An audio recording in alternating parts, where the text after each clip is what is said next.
It has taken 232 years and 115 prior appointments for a Black woman to be selected to serve on the Supreme Court of the United States.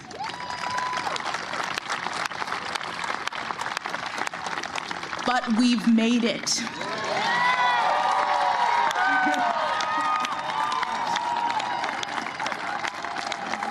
We've made it, all of us, all of us.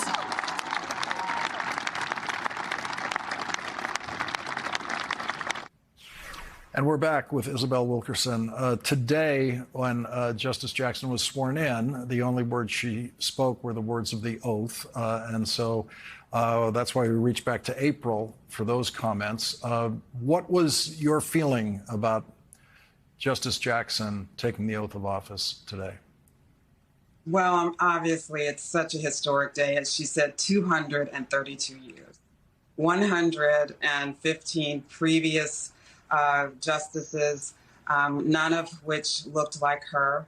I am thinking about those notorious cases such as Dred Scott, the Dred Scott ruling, and also the Plessy versus Ferguson. These are rulings that were agreed upon, that were decided specifically to hold people from the group that she descends from, enslaved people, hold them in a fixed place, hold them in a lowliest caste. And those rulings were designed to keep today from happening, interestingly enough. And so she's risen to this moment, the descendant of enslaved people. She's risen to this moment in a way that allows us to see what the potential of our country actually can be. And I think about how, I think about the reality of the court that she's joining, and how she will be inheriting the same restrictions that her predecessor, Justice Breyer, was dealing with and maneuvering and managing somehow.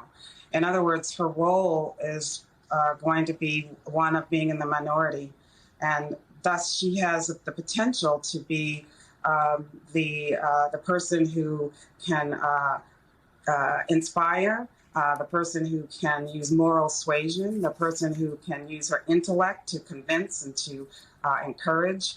And just the symbolism of her presence can put her in a position of being the conscience of the court. I think that she's the one who can hold others accountable. She is the one who can use her obvious brilliance and grace and intellect to inspire and to be there and to advocate for people who have not had a voice, have not been recognized, and not be able to participate at the highest level about the decisions of our country.